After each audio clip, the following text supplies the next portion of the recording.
देखिए पिछले क्लास तक हमने क्या करा था, पिछले क्लास तक हमने 11 प्रॉपर्टीज जो थी उसको हमने कवर कर लिया था। ठीक है, तो आज का जो क्लास है, आज हम लोग बाकी की जो प्रॉपर्टीज है हम लोग आज उसके बारे में बात करेंगे। ठीक है, तो चलिए हम लोग स्टार्ट करते हैं प्रॉपर्टीज नंबर 12 से। ठीक है, तो देखिए प्रॉपर्टीज नंबर 12 क्या बोल रहा है। ठीक है, पहले इसको समझते हैं हम लोग। ठीक है, देखिए ये प्रॉपर्टी क्या बोल रहा है कि if each element of a row or column, ठीक है, of a date is expressed as the sum of two or more terms, यानी इसका मतलब यहां तक हम लोग पहले समझते हैं। यहां तक का मतलब क्या हुआ कि अगर आपका कोई भी रो या कोई भी कॉलम का अगर हर एक एलिमेंट, कोई भी रो या कोई भी कॉलम का अगर हर एक एलिमेंट दो या दो से अधिक, ठीक है, दो या दो से अधिक टर्म्स के सम के रूप में अगर एक्सप्रेस करा गया है। अब देखो इसको, देखो आप, जैसे ये वाला हमारा R1 है, ठीक है, ये हमारा R2 और ये क्या हमारा R3 है। तो आप देखो ध्यान से, R1 वाला जो पोर्शन है इसको यहाँ पे क्या करा गया, दो टर्म के सम के रूप में एक्सप्रेस करा गया। ठीक है, दो टर्म के सम के रूप में इसको क्या करा गया, एक्सप्रेस करा गया। ठीक है,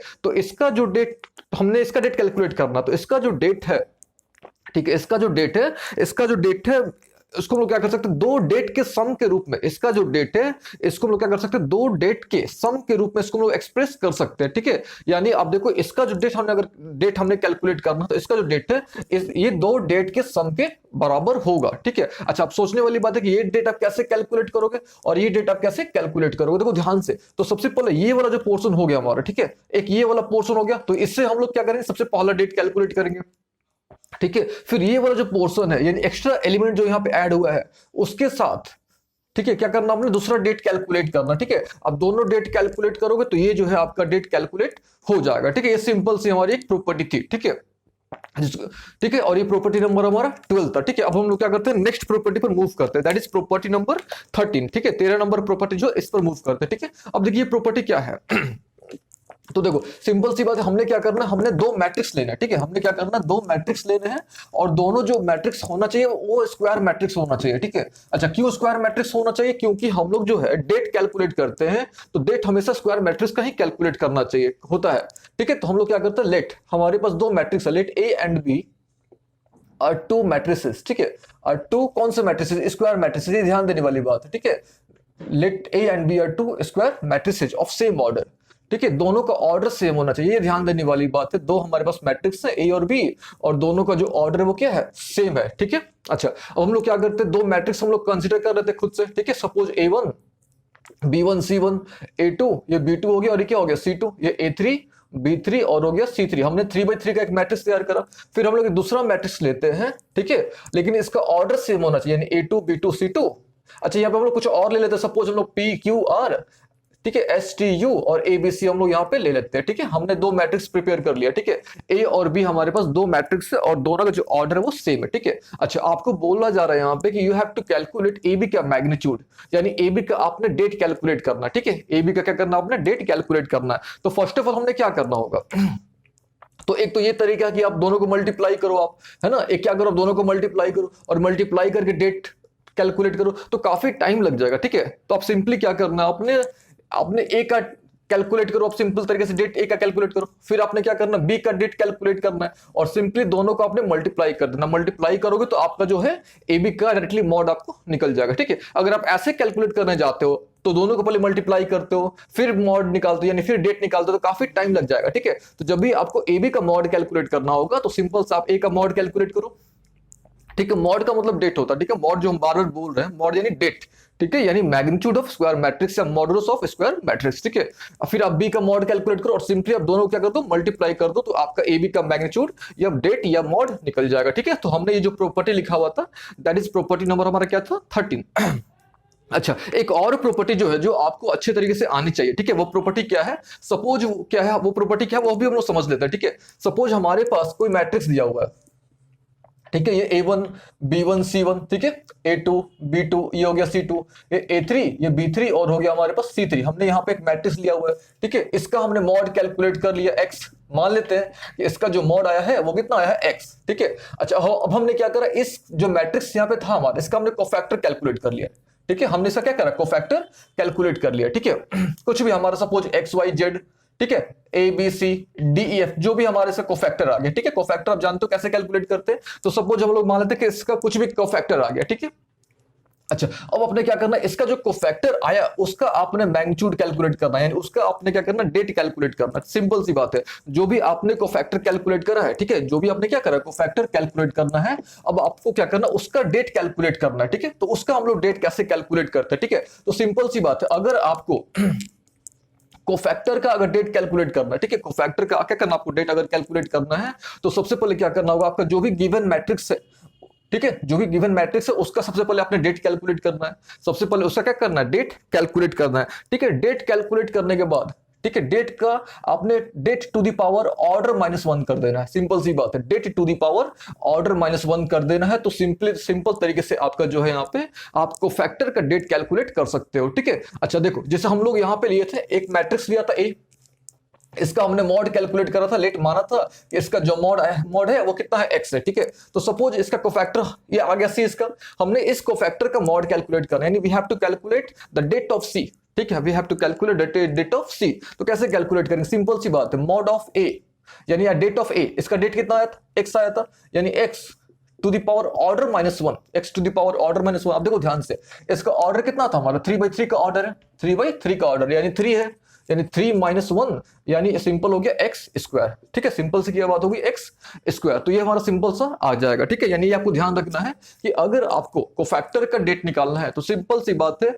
जो भी आपका मेन क्वेश्चन है उसका आप डेट कैलकुलेट करो और det to the power order -1 calculate कर लो, तो आपका कोफैक्टर का डेट निकल जाएगा, ठीक है। और ये जो फॉर्मूला है इसको मैं बोलते हैं पावर कोफैक्टर फॉर्मूला, ये ध्यान देंगे थोड़ा, नाम आपने ध्यान रखना है, इस फॉर्मूला को बोलते हैं पावर कोफैक्टर फॉर्मूला, ठीक है। अच्छा दूसरी बात, कोफैक्टर कैसे कैलकुलेट करते हैं, तो कोफैक्टर कैसे कैलकुलेट करते हैं हमने पिछले वीडियोस में ऑलरेडी एक्सप्लेन कर दिया, ठीक है। चलिए अब हम लोग क्या करते हैं, नेक्स्ट प्रॉपर्टी जो है हमारा प्रॉपर्टी नंबर 14, ठीक है, प्रॉपर्टी नंबर हम लोग क्या करते हैं 14 पर मूव करते हैं। देखिए प्रॉपर्टी नंबर 14 क्या है, ठीक है, इसको हम लोग क्या करते हैं, पहले समझने की कोशिश करते हैं, ठीक है। प्रॉपर्टी नंबर 14, अब देखिए प्रॉपर्टी नंबर 14 क्या लिखा हुआ है, पहले वो हम लोग आप ध्यान दो प्रॉपर्टी नंबर 14 पे, ठीक है। ये देखो आप यहाँ पे लिखा हुआ है क्या कि if each element of row और column, if each element of row और column is multiplied by a constant, अगर कोई भी रो या कोई भी कॉलम आपके मैट्रिक्स का, जो भी आपके पास मैट्रिक्स अवेलेबल है, आपने क्या करना है, उसका डेट कैलकुलेट करना है। सपोज हमारे पास ये मैट्रिक्स अवेलेबल था, ठीक है, और मैट्रिक्स को हम लोग कैसे रिप्रेजेंट करते हैं, पैरेंथेसिस में। अब हमने इसका मॉड कैलकुलेट करना है, ठीक है। तो हमने इसको क्या कर दिया, सिंबल को पैरेंथेसिस का जो सिंबल था उसको हमने मॉडुलस में कन्वर्ट कर दिया, इसका हमने मॉड कैलकुलेट करना है, ठीक है। ठीक है, यहां तक क्लियर है, हमने इसका क्या करना है, मॉड यानी डेट इसका कैलकुलेट करना है। तो ये थ्योरी, ये जो 14 नंबर प्रॉपर्टी ये क्या बोलता है, ठीक है, समझते हैं सिंपल तरीके से। अगर आपका कोई भी रो, ये हम लोग कॉलम ले लेते हैं, ये C1 हमारे पास है, ये C2 है, ये C1 है, ये C1 C2 C3, ये आपको पता है कि R1 है, ये R2 है और ये आपका R3 है, ये आपको अच्छे तरीके से नॉलेज है, C1 C2 C3 R1 R2 R3। आप क्या करो, किसी भी रो में, किसी भी रो में किसी भी कांस्टेंट से अगर आप मल्टीप्लाई कर देते हो, किसी भी रो में किसी भी कांस्टेंट से क्या करते हो, मल्टीप्लाई कर देते हो और किसी दूसरे रो में आप जोड़ देते हो, सपोज आपने इसमें जोड़ दिया, ठीक है, तो तभी आपका जो डेट है वो क्या आएगा, सेम आएगा, ठीक है। जो डेट है आपका क्या आएगा, वो सेम आएगा। यानी सिंपल सी बात है, अगर आप किसी भी रो या किसी भी कॉलम में, किसी भी रो या किसी भी कॉलम की अगर हर एक एलिमेंट को अगर आप किसी कांस्टेंट से मल्टीप्लाई करते हो, किसी कांस्टेंट से क्या करते हो, मल्टीप्लाई करते हो, और किसी दूसरे रो या कॉलम में अगर आप जोड़ देते हो, तो जो डेट है आपका, वो डेट आपका सेम रहेगा, डेट में कोई चेंजेस नहीं आने वाले हैं, ठीक है। डेट में क्या होता है, कोई भी चेंजेस नहीं आने वाले हैं, ठीक है। ये सिंपल सा रूल है। अब देखिए बहुत सारे क्वेश्चन मन में आते हैं, ठीक है। सबसे पहला क्वेश्चन ये आता है कि हम लोग आखिर ऐसा क्यों करेंगे, हम लोग जो है ये रूल आखिर अप्लाई कर रहे हैं, तो इस रूल को सिंपल से हम लोग बोलते हैं ऑपरेशन करना, ठीक है। ऑपरेशन हम लोग कर रहे हैं, ठीक है, ये हम लोग इसको बोलेंगे सिंपली ऑपरेशन कर रहे हैं। तो सबसे पहला क्वेश्चन मन में आता है कि ऑपरेशन हम लोग कर रहे हैं, तो ऑपरेशन क्यों कर रहे हैं। देखिए ऑपरेशन का लॉजिक क्या होता है, ठीक है, हम लोग प्रॉपर्टीज पढ़ रहे हैं, तो कोई भी हम लोग प्रॉपर्टीज है, कोई भी प्रॉपर्टीज हम लोग पढ़ रहे हैं, तो उसका टारगेट क्या है, उसका सिंपल सा टारगेट है क्या आपको, कि आपने क्या करना है, जो भी आपके पास डेट अवेलेबल है उसको और सिंप्लीफाई करना है, ठीक है, सिंपलेस्ट फॉर्म पे उसको कन्वर्ट करने की कोशिश करना है, ठीक है। अच्छा सिंपलेस्ट फॉर्म कब होगा, जब आपका मैक्सिमम नंबर ऑफ जीरो आ जाएगा, ठीक है, मैक्सिमम नंबर ऑफ क्या आ जाएगा, जीरो आ जाएगा। यानी सिंपल सी बात है, आपका टारगेट ही है maximum number of zeros, maximum number of zeros लाने का टारगेट है आपका, ठीक है। इसीलिए आप क्या करते हो, ऑपरेशंस करते हो। ऑपरेशंस करने का मतलब क्या है, फिर से रिपीट करते हैं, ठीक है।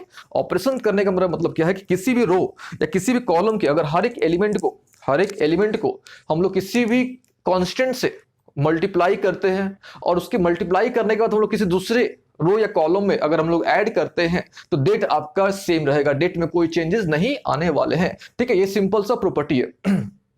ठीक है, और इसी को हम लोग, इस प्रॉपर्टी को हम लोग सिंपली बोलेंगे हमने ऑपरेशन करा। ठीक है, ऑपरेशन बोलेंगे। अच्छा, टारगेट क्या है इसका? सिंपल सा टारगेट है कि मैक्सिमम नंबर ऑफ जीरो लाने को। आप इसको ऐसे बोल सकते हो कि आपका टारगेट है कंसेक्यूटिव जीरो कॉर्नर वन लाने का। ठीक है, कॉन्स्टिट्यूटिव जीरो कॉर्नर वन लाने का आपका मेजर टारगेट यही है।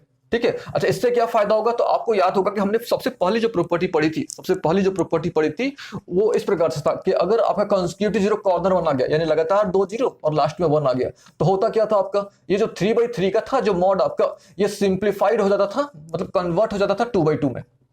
ठीक है, और 2/2 को कैलकुलेट करना, 2/2 का डेट कैलकुलेट करना क्या होता है? काफी इजी होता है। ठीक है, काफी इजी होता है। ठीक है, तो ये हमारा था प्रॉपर्टी नंबर 14। ठीक है, अब देखिए एक और प्रॉपर्टी हम लोग करते हैं जिसका नाम है प्रॉपर्टी नंबर 15। ठीक है, प्रॉपर्टी नंबर 15। अब ये प्रॉपर्टी क्या है? अब देखिए सोचने वाली बात ये है कि आप कितने ऑपरेशंस करोगे, आप जो है कितने ऑपरेशंस कर सकते हो। ठीक है, तो आपने ये ध्यान देना है कि जो नंबर ऑफ ऑपरेशंस होते हैं, ठीक है, जो नंबर ऑफ ऑपरेशंस होते हैं, ये ध्यान देने वाली बात है कि अब ऐसा नहीं कि आप लगातार करते करते जाओगे, ऐसा नहीं होता है। आपका जो ये ध्यान देना, आपको नंबर ऑफ ऑपरेशन जो होते हैं ये आपके ऑर्डर -1 होते हैं। ठीक है, ये आपने ध्यान देना है कि जो नंबर ऑफ ऑपरेशंस होते हैं ये आपके ऑर्डर माइनस क्या होते हैं? 1। यानी आपने उतने ही ऑपरेशंस कर सकते हो। ठीक है, जो कि मतलब एक कम, सिंपल सी बात, ऑर्डर से आपने एक कम ऑपरेशंस करना है। जैसे हमने यहाँ पे 3/3 का एक मैट्रिक्स लिया था। ठीक है, तो इसमें अगर आपके पास 3/3 का है मैट्रिक्स आपके पास, इसका आपने डेट कैलकुलेट करना है, तो आप क्या कर सकते हो? इसमें दो ही बार ऑपरेशन कर सकते हो। ऑपरेशन क्यों करते हैं? ताकि हम लोग मैक्सिमम नंबर ऑफ जीरो लाएं, या हम लोग इसको बोल सकते हैं कंसेक्यूटिव जीरो कॉर्नर वन लाएं। लाने से क्या फायदा? आपका जो 3/3 का जो मैट्रिक्स है वो 2/2 में क्या हो जाएगा? कन्वर्ट हो जाएगा। और जब 2/2 में कन्वर्ट हो जाएगा तो हम लोग क्या कर सकते हैं? इजीली उसको कैलकुलेट कर सकते हैं। ठीक है, तो यही मेजर टारगेट है आपका। तो हमने क्या करा? अभी तक बहुत सारी प्रॉपर्टीज पढ़ी, यानी 15 प्रॉपर्टीज हम लोग पढ़े। अच्छा, अब हमने क्या करना? क्वेश्चन सॉल्व करना। देखो ध्यान से समझना, दो प्रॉपर्टी जो है जो सबसे इंपॉर्टेंट है आपका, एक प्रॉपर्टी नंबर 1 जो था और प्रॉपर्टी नंबर लास्ट, यानी प्रॉपर्टी नंबर फर्स्ट।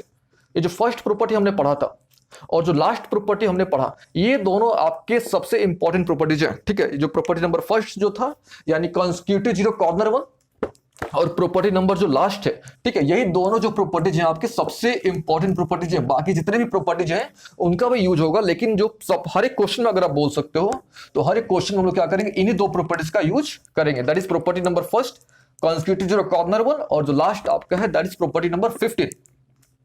ठीक है, sorry 14 I think, property number 14।